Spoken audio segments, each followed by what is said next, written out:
Support WrestleTalk! Thank you for your support on Patreon, Crispy Kritos Petru.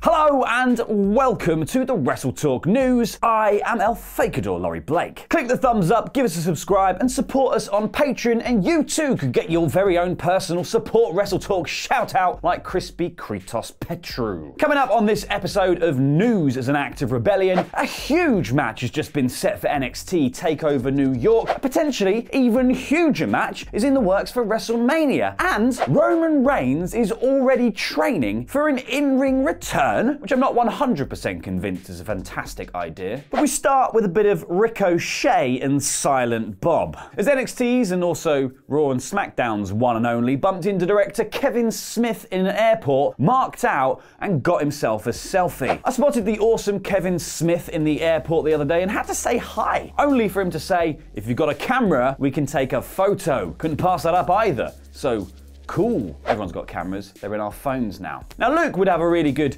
Kevin Smith movie reference to go here, but I can't think of anything, so because I'm not a monster nerd. We'll move on. But the odds of Ricochet bumping into Kevin Smith at an airport went up exponentially when he got drafted up to Raw and SmackDown in a panic raid on NXT talent last week, and he now might have to travel between the two shows and Florida on the reg. But he's not just racking up air miles in planes, he's getting them from his high-flying antics in the ring, and he's about to earn even more this week as WWE announced some of the booked matches for SmackDown nice and early. Ricochet will be teaming with Aleister Black to take on that well-tenured tag team of Rusev and Shinsuke Nakamura, the Brute and the Artist, the Brutalist. Meanwhile, Johnny Gargano will take on Cesaro one-on-one, while Tommaso Ciampa and Sheamus just hang out at ringside. Obviously, SmackDown is keen to capitalise on the momentum the NXT stars quickly gained on the main roster last week, and they're hoping this early announcement will give viewers time to clear their schedules and hopefully tune in. Also on the show will be a contract signing between Daniel Bryan and Kofi Kingston for the 10 pounds of hemp at the biggest show of the year, WWE Fastlane, baby. Basically, expect some shenanigans from Captain Planet and Captain Flannel to mess with the New Day. Wrestling is coming home next, or should that be NXT, as we hop the pond for spoilers from NXT UK's recent tapings in Coventry. So if you don't want to know what happened, you're going to have to skip ahead in 3, 2, 1. Because during the tapings, Noam Dar announced a pretty big move as he switches brands to NXT UK from 205 Live, which is essentially like escaping the quantum realm. Oh, people can see me again. He's believed to be moving back to the UK soon too, right after they write him off of 205. However, there was reportedly a harrowing moment when a reverse Rana went wrong, leading to both Dar and Mark Andrews being stretchered from the ring. There's no word yet on whether either man is badly hurt, but we will keep you posted. Also on the show was Cassius Ohno, who has storyline quit NXT US and is looking for a new home. It hasn't been confirmed yet, but the general belief is that Ohno will become a semi-regular on the show in an effort to boost attendance instead of just dropping ticket prices, which would have made more sense. But Ohno will also be a veteran teacher for the UK talent and spend the week in the Performance Centre in the run-up to the tapings, imparting his knowledge like a true hero. It was also announced that Primate has become a full-time NXT UK roster member and is now teaming with Wild Boar as a squad known as The Hunt, which is much better than my first draft of that name, Monkey Pig. Still on the spoilers for NXT UK, and Scottish sensation Kaylee Ray also made her debut at the tapings, defeating Jamie Oliver's arch nemesis, Candy Floss. This is sugar thing. We also saw the NXT UK debut of Viper, aka Piper Niven, who came out to confront Rhea Ripley before having a match later in the tapings. And the audience in attendance were also treated to a dark match between Ashton Smith and Ilya Druganov, which Ilya won, obviously. But it wasn't all just exciting debuts at the tapings either. They also paid off on some of the other debuts they've had. Well, sort of. They're leading up to the debut payoff.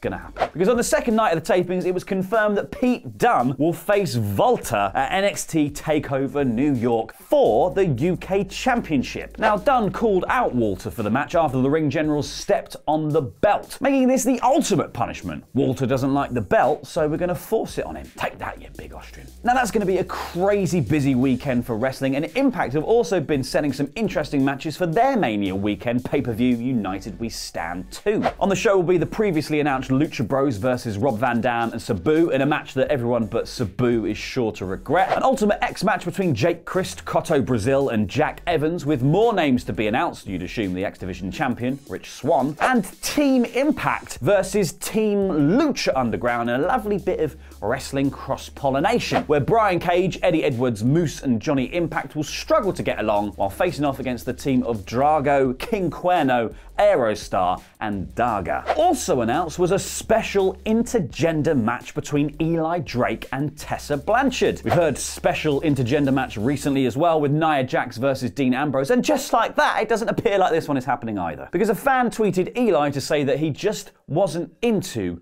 intergender matches. Obvious feminist ally Justin Bieber said, "I'm a proponent of equality, but..."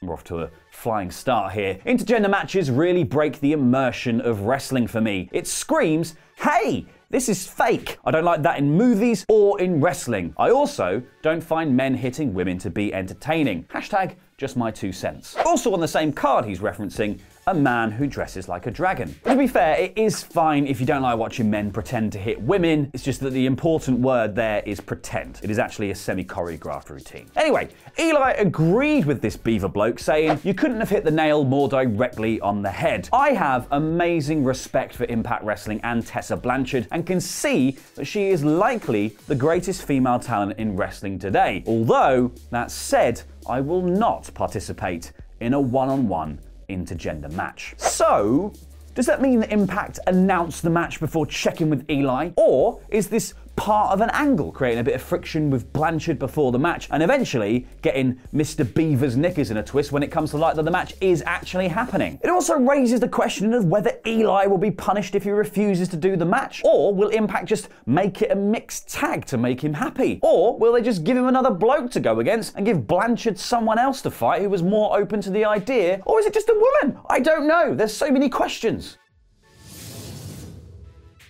Now in other news, there have been some more rumours about the WWE Hall of Fame's class of 2019, because along with Triple H inducting himself, along with the rest of DX, slightly less importantly, there were lots of rumours that the original lineup of the Hart Foundation would be inducted into the Hall of Fame. Bret Hart, Jim the Anvil Neidhart and manager Jimmy Hart were all said to be entranced by PW insider sources, which makes sense because they've literally had Jim's face on a table on WWE TV in the past 12 months. But that was before DX were announced as entering as a group, and most people think they wouldn't do 2 groups. However, WrestleVotes on Twitter seems to think the Hart Foundation still are, as are, hearing that along with DX and the Hart Foundation, this year's WWE Hall of Fame class may also include Taz and Honky Tonk Man, which was later clarified with this tweet. Source saying Taz, not for sure, Honky Tonk seems definite. It is tough to get Taz to do anything though. WrestleVotes also had some inside scoops on Bryan's Mania opponent, which had been reported by Dave Meltzer to be fan of consumerism, Kevin Owens. Asked about the Bryan versus Owens Mania rumors, got back that they are true. However, nothing is set in stone. This wave of momentum that Kofi is on could still shake things up. One source I talked to said, don't be shocked to see Bryan versus Kofi as the Mania title match in the end. I mean, whatever happens, it's just nice to live in a world in which 2 very good options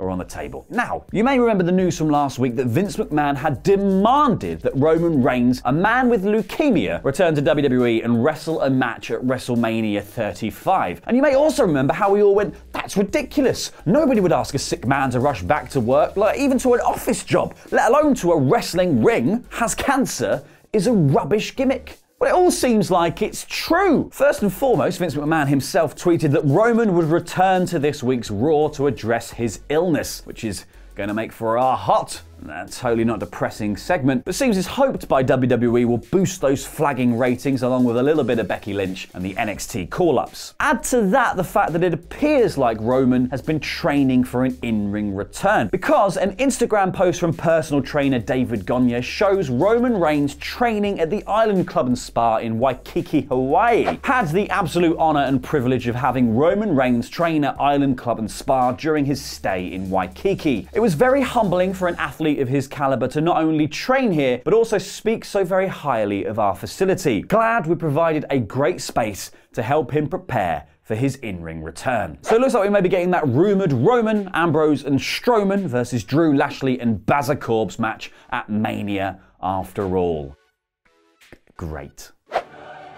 Thank you for watching, and thank you especially to all of the names that are scrolling below me for being our awesome pledge hammers on Patreon. And be sure to click the video that's over there to find out the real reason that all of those NXT stars have been called up to Raw and SmackDown. Spoiler alert, none of them are. It made perfect sense. I've been El Fakador, and that was Lucha.